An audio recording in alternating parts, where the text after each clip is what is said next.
cabenya enak hijau warnanya. Bapak Ibu yang menjawab salam, kita doakan insya Allah banyak rezekinya. Karena itu saya ulang sekali lagi, Assalamualaikum warahmatullahi wabarakatuh.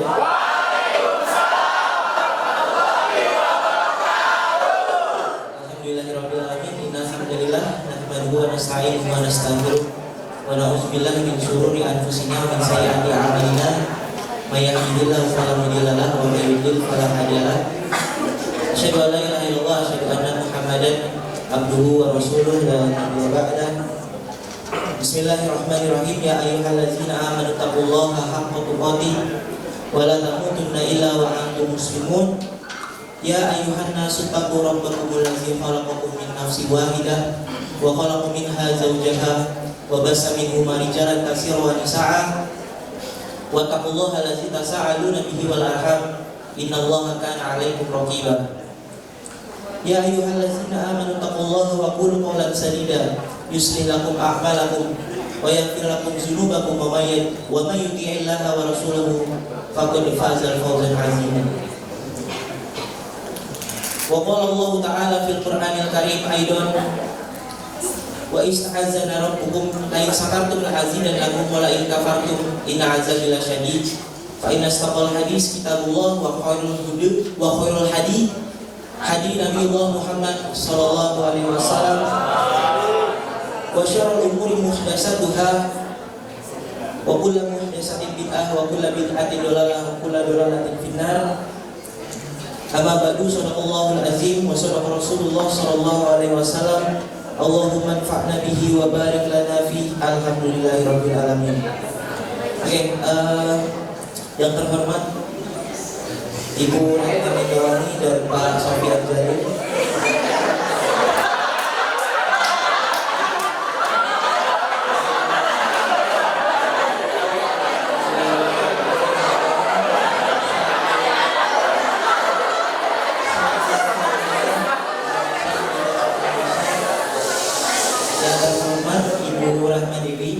Direktur Eksekutif Indonesia Business Foundation, yang kami hormati Ibu Rahma Dona dan juga Ibu Florence Yusri,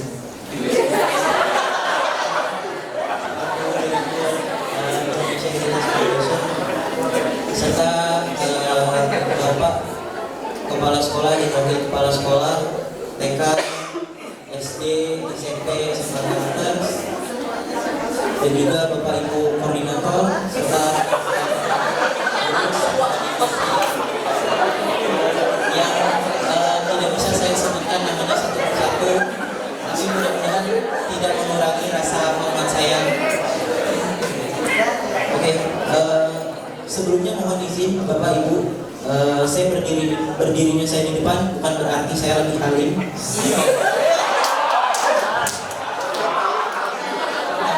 Mudah-mudahan dari apa yang saya sampaikan ini bisa diambil manfaatnya. Dalam kesempatan yang baik ini, insya Allah saya akan menyampaikan kultur dengan tema bersyukur. Bapak Ibu yang dirahmati oleh Allah Azza wa Jalla, dalam Islam bersyukur adalah salah satu kunci kebahagiaan setelah bersabar. Namun apa itu sebenarnya bersyukur, Bapak Ibu? Sebagian kita mungkin telah diberikan nikmat yang sangat banyak oleh Allah. Nikmat berupa pekerjaan, nikmat memiliki kendaraan, nikmat memiliki rumah, kemudian nikmat memiliki pasangan mungkin yang sudah punya, nikmat memiliki anak, keluarga, dan sebagainya.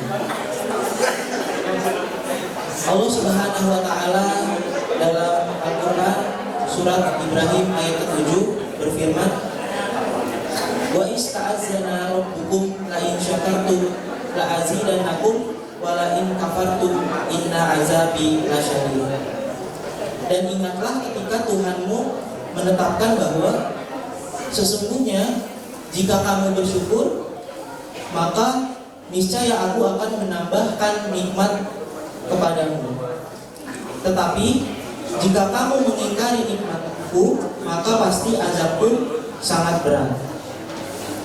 mengutip ceramah dari Ustadz Adi Hidayat bahwa jadi syukur itu adalah upaya untuk menggunakan semua nikmat Allah yang dititipkan kepada kita sesuai dengan apa yang Allah inginkan dalam rangka mendekatkan diri kita kepada Allah Subhanahu wa Ta'ala.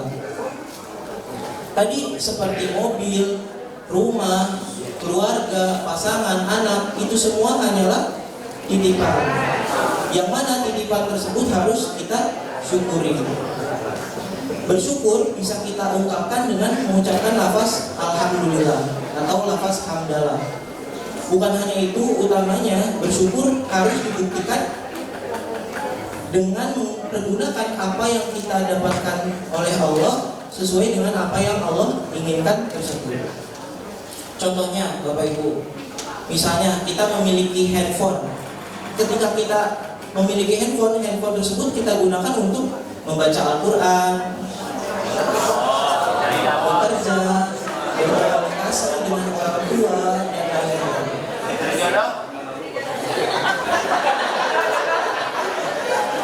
Atau kita memiliki motor. Motor tersebut kita gunakan untuk pergi ke masjid, pergi mengunjungi orang yang sakit, atau untuk bekerja. Atau kita memiliki rumah. Rumah tersebut kita jadikan sebagai tempat untuk beribadah, beristirahat, dan melakukan hal-hal positif yang lain. Atau kita memiliki harta. Harta tersebut kita gunakan untuk bersedekah, membayar zakat, berinfak ke masjid, dan sebagainya. Jadi bersyukur itu bukan hanya diucapkan oleh lisan semata, tetapi dibuktikan dengan perbuatan yang konkret. Berkaitan dengan hal tersebut, ada sebuah kisah yang disampaikan oleh Rasulullah SAW dari Abu Hurairah radhiyallahu anhu melalui hadis yang diriwayatkan oleh Bukhari dan Muslim. Jadi dikisahkan ada 3 orang miskin yang memiliki penyakit. Orang miskin yang pertama memiliki penyakit kusta. Ada yang tahu Bapak Ibu penyakit kusta itu seperti apa?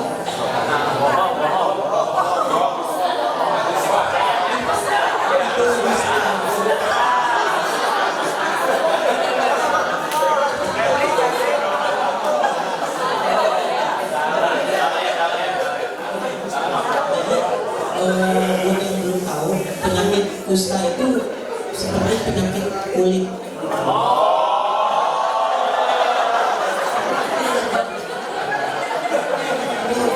Itu orang miskin yang pertama. Orang miskin yang kedua, dia memiliki penyakit kebotakan rambut.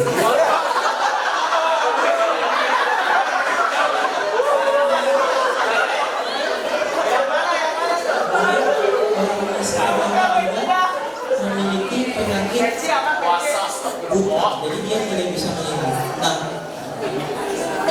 pada saat itu mereka meminta kepada Allah untuk disembuhkan penyakitnya. Oleh karena itu Allah ingin menguji seberapa bersyukur mereka. Seperti itu. Nah, kemudian akhirnya Allah mengutus malaikat untuk menguji orang-orang tersebut. Malaikat ini menyamar menjadi manusia. Kemudian datanglah malaikat tersebut kepada orang yang pertama, orang yang punya penyakit kusta tersebut. Malaikat bertanya, wahai kamu, apa yang paling kamu inginkan? Kata malaikat tersebut kepada orang yang penyakit kusta.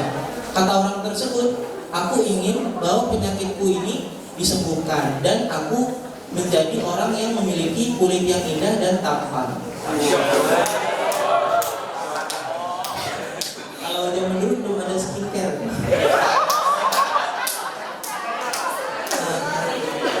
Akhirnya dikisahkan bahwa malaikat tersebut mengusap-usap wajah dari orang itu. Akhirnya orang itu kulitnya sembuh. Nah, setelah itu malaikat tersebut bertanya lagi, kekayaan apa yang ingin kamu miliki? Nah, kemudian orang tersebut menjawab, aku ingin memiliki seekor unta. Nah, malaikat tersebut memberikan orang tersebut unta yang bunting atau yang hamil. Jadi bisa diternakan gitu. Nah, kemudian akhirnya itu sudah orang pertama selesai. Orang yang kedua, orang yang memiliki masalah kebotakan rambut. Malaikat mendatangi orang tersebut sama, tetapi orang ini meminta untuk diberikan seekor sapi. Kalau tadi kan yang pertama unta, kalau ini yang kedua sapi. Sama. Akhirnya orang tersebut botaknya hilang dan punya rambut yang lebat.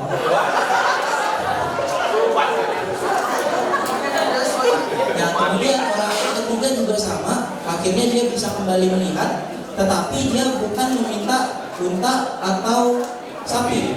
Dia meminta seekor kambing. Dan diberikan juga kambing yang lagi hamil. Nah, Bapak Ibu yang dirahmati oleh Allah, setelah bertahun-tahun kemudian akhirnya 3 orang ini berubah 180 derajat nasibnya. Jadi dari yang tadinya miskin dan punya banyak penyakit, jadi orang yang tampan dan juga kaya raya. Nah, setelah beberapa tahun mereka memiliki peternakan. Jadi orang yang pertama memiliki peternakan unta, orang yang kedua memiliki peternakan sapi, orang yang ketiga memiliki peternakan kambing. Nah, kemudian Allah mengutus kembali malaikat untuk mendatangi orang tersebut. Tujuannya untuk menguji apakah orang-orang ini bersyukur atau tidak.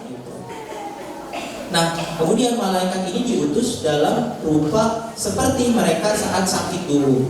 Orang yang pertama didatangi sama malaikat. Jadi malaikat ini menyamar jadi orang yang punya penyakit kusta. Nah, malaikat ini berkata kepada orang tersebut, "Wahai fulan, aku sesungguhnya adalah orang yang miskin dan aku melihat ada banyak nikmat Allah yang ada pada dirimu. Apakah boleh aku meminta 1 ekor saja unta dari ribuan ekor unta yang kamu miliki?" Kira-kira apa jawaban orang yang pertama ini?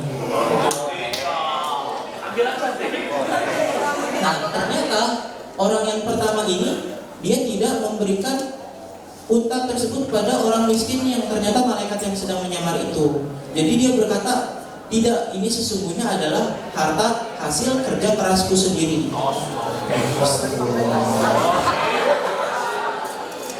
Nah, si malaikat itu memancing.